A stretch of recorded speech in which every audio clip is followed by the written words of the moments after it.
Sabukaru. Hello to everyone viewing this film. We're currently at Copley Place Mall in Boston, Massachusetts. Excuse me. Can I get a picture real quick?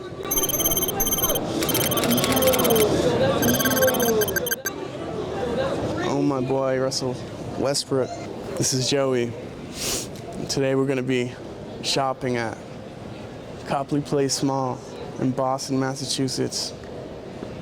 Come with me, let's buy some things. I've already been noticed. I've been here for about 2 minutes. Got a group of young fellas behind me. Yeah. There's no way we just saw Russell Westbrook and Joey at the same time. Tell them. You get a picture now? Yeah. Those are the young people, you know, stuff that keeps me going is like just inspiring the young people to, you know, go shopping and stuff like that. Just like me, Joey.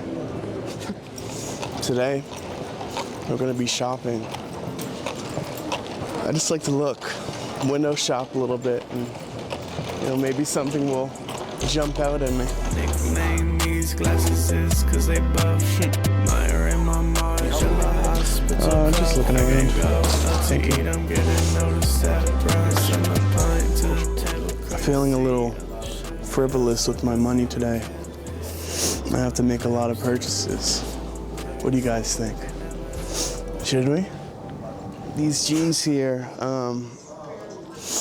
when they first came out, I was trying on the last pair in my size, and there was another gentleman here that wanted to purchase them or try them on, so that really pushed me to buy them when I probably shouldn't have. They were $3,000, and now you can get them on Grailed for $500.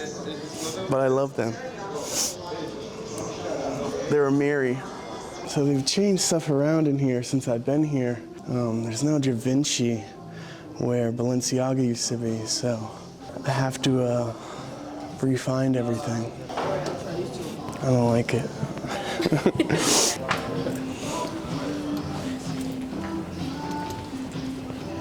Shopping.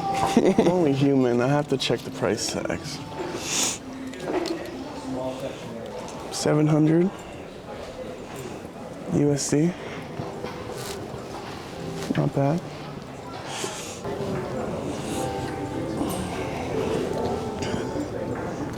I need a new pair.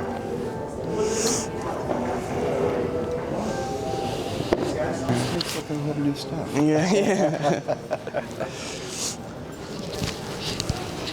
Let's see. Sorry. What was the question?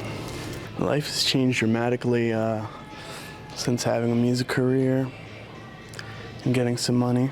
I don't think I would say it made me happier. Probably less happy, if anything. Focusing so much on work, you're not able to, you know, focus on life and important things, family, love. That's why I'm gonna go broke this year. On purpose.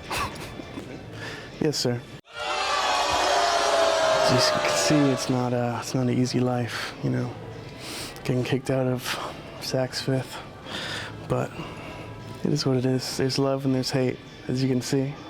You know, you get recognized and you get scrutinized. We're gonna spend a lot of money here, but unfortunately, how you doing? But unfortunately, we're getting kicked out by the one person that I don't recognize here, so we'll go to another store. See you soon, bye. I walk into Balenci, make them wipe me down. Oil filter on the Glock, you won't hear a sound. I walk into Balenci, make them wipe me down. Oil filter on the Glock, you won't hear a sound. Hey guys, it's me. I'm talking to you from the future. I'm on an airplane right now headed to Tokyo.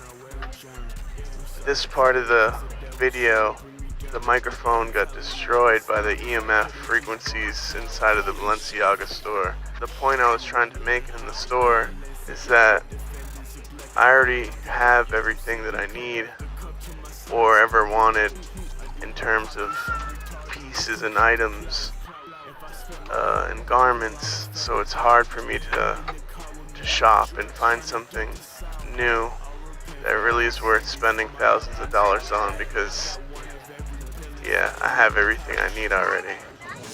So, didn't find anything in Balenciaga today. It's mostly a lot of the same stuff that they've had, older seasons. Some of those charms are pretty cool though. Let's check out Neiman's. We're gonna take you back to 2021, Joey. Before I went from Neiman's, Saks Fifth, and now I'm going back to Neiman's. I think I'm over that. I mean, sometimes it comes out in me, but other times I'm kind of over dealing with my emotions with drugs and clothes. 2025. Shit's different. Okay, yeah, just text me, let me know. It wouldn't be anything like crazy, it's just like a little camera and stuff. Well, it's not too little, but yeah, it's good. I'm getting interviewed right now. It's my new chain. Yeah. Oh my God. Wow, that's way bigger than I thought. Yeah, dude, it's huge. That's crazy. So hopefully, wow. Length, but that's gonna fucking sick. Yeah, with the ring matches. Yeah, that's so awesome. All right, so we're leaving the mall. As you can see, empty-handed, but my neck has a new piece of jewelry, so we're gonna head over to Newbury Street. I don't know where I'm going. We're currently on Newbury Street.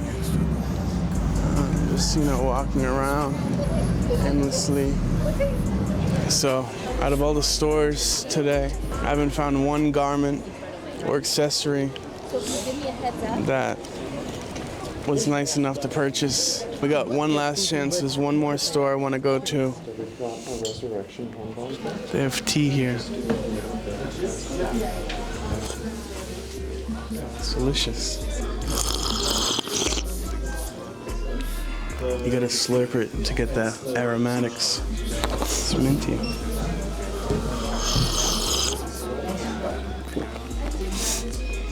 Now this is the type of shopping experience I love. Sitting and sipping a tea that tastes like hand soap. So, after all the shopping I did today, I finally found something to buy. Hand soap. I spent the whole day window shopping in Boston. This is what I purchased. Better than any garment.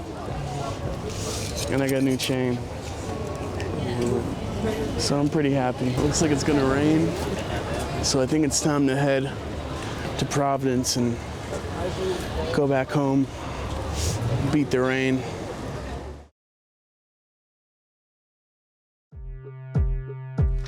Oh, yo. What's up?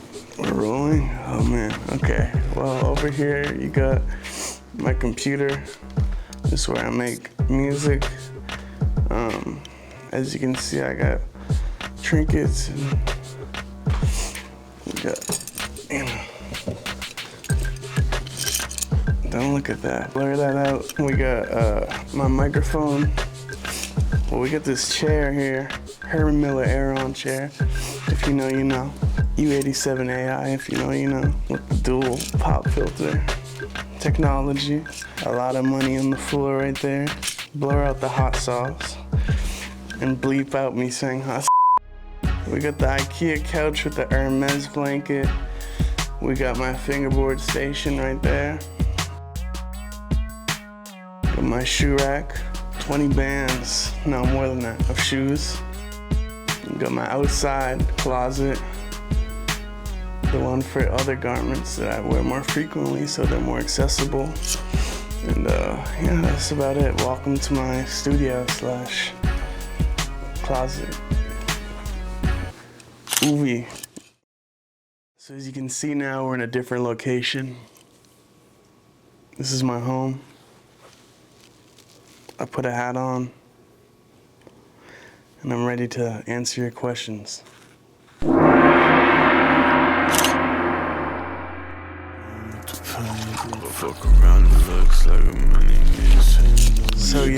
So yeah. I'm gonna start it off with so yeah. Nod. N-O-D. What does it mean to me? What does nod mean? You know, nodding off when you're tired. You just can't take it anymore. A lot of the music we do takes a lot of time, and we're up until all hours of the night. Sometimes on drugs, sometimes not. We'll be up until 12 the next day, 10 a.m., still making music, regardless about how people feel about, the nodding thing, and people take that as a joke. I mean, I've struggled with drug addiction, and, some of my friends and shit do too, so, it might be funny. It's funny. It's funny because it's how we're coping with shit. It's funny because it's not funny, like the Nodwater Instagram, for example, where it's all of our friends sleeping. It's people look at that and oh, these kids are junkies and stuff. A lot of those were just actually sleeping and tired, and we're just all crushed into a little B&B, so that's just how we're sleeping in a chair or whatever. But yeah, some of it we are actually abusing drugs, and that's reality. But it's just documentation of our lives. It's it was just something that we did in the videos or whatever. But what else are we talking? What else is in the question?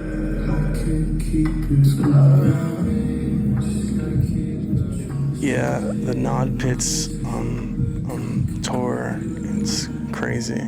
Yeah, seeing everyone lay on the floor at a show and getting fans to be able to do something like that, it's pretty cool, honestly. You go to some shows, people don't want to touch each other, be near each other, or they want to punch and hit the people next to them. But being able to have people lay on each other and lay next to each other is it's pretty cool.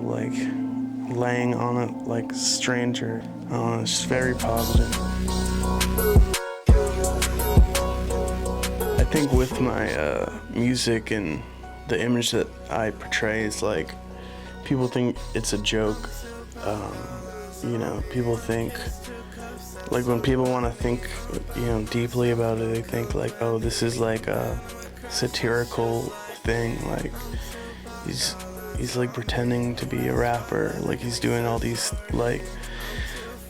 things, and it's that's their thesis on me. It's oh, he's a joke rapper, but it's not. I'm not some Andy Kaufman character. I'm really doing all these things that I'm talking about. And yeah, for something to be absurd, at the same time be completely serious. I feel most things are like that. People that can't see the difference of somebody doing something similar to what I'm doing, but it's a parody rapper, compared to my art. If you can't see the difference between that, that's on you. That's not my fault. That you don't understand it, or that you need everything spelled out for you. Sorry.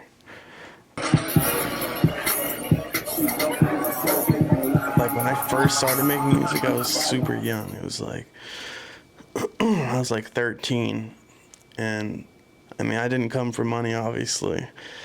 Well, I guess it's not obvious, but I didn't come for money. I was super broke, poor growing up. I dropped out of school 9th grade. I stayed at home and figured out how to make beats, mix vocals. I didn't have anyone that could do cover art, so I learned Photoshop. Didn't have anyone that could film a video for me, so I, learned Sony Vegas, and then I learned Premiere. So I kind of learned how to do everything, on my own through YouTube tutorials. And the white shoe boxes keep coming through the middle. So yeah, the experimental, more ambient music just kind of comes naturally to me. I've always been into like outsider artists and all types of music, so when I was younger I used to rap on like kind of like boom bap stuff, but more like Flying Lotus with like, weird drum patterns. And when we started rapping on like ambient beats, like people were making these beats and no one was really like rapping on them in the way that we intended to. We tried to match the vibe of the beat, and we referred to those as like nod songs, like the ambient stuff, nod music. Yeah, I remember we got a beat pack from Iokira, rest in peace. And yeah, he produced some of the first ambient stuff that we got on, Marlon and I would say Grog is the first real nod song. What else was in the question?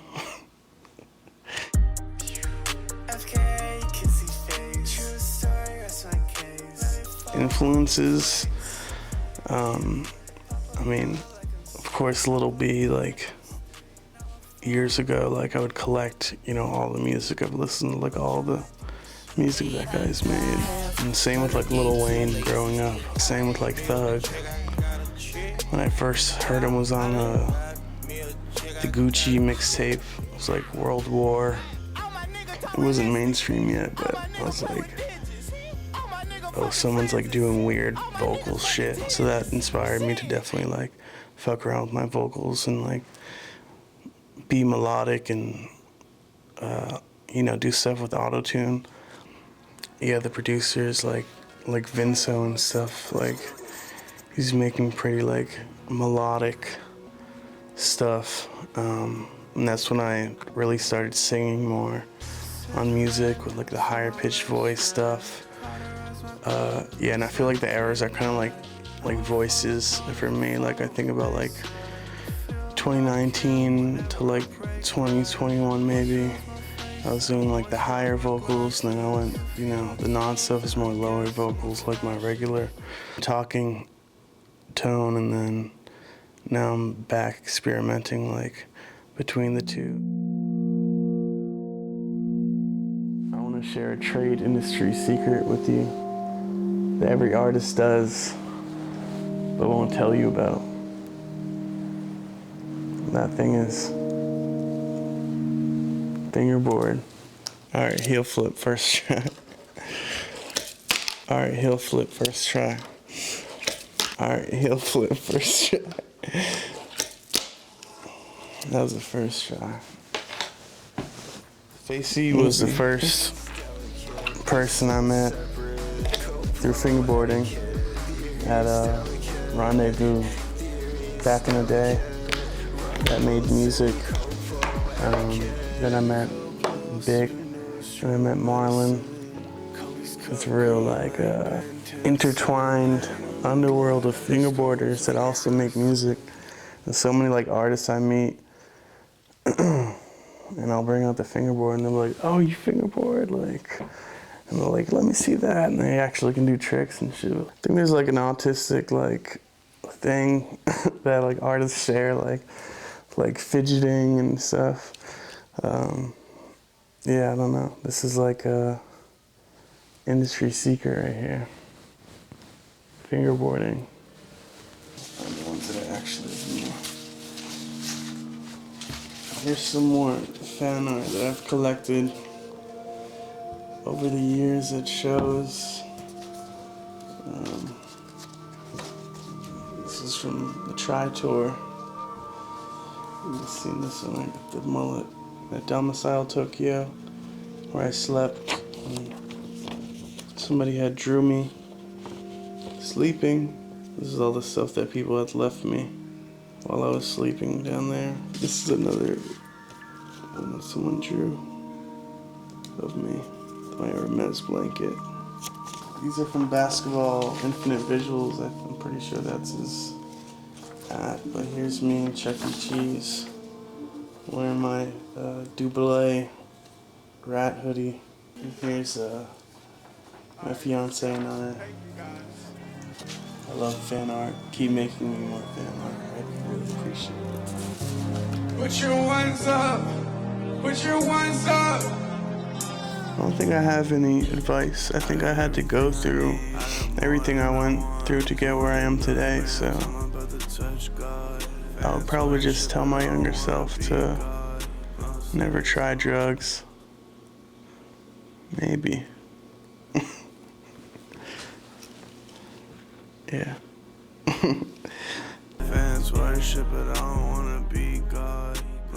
I'd say the thing I'm most proud of on my musical journey so far is just, keeping my integrity through it all. Like, if there was something I didn't want to do or feel comfortable with, I didn't do it.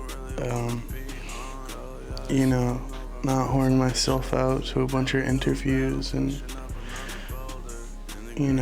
paying for a bunch of marketing or whatever. Like, I made sure everything was organic. I'm proud of all the tours we did. I did 2 US tours, Canada, Australia, shows in Japan, 2 art things. All of that I'm super proud of, because I feel like a lot of rappers don't get away from the music.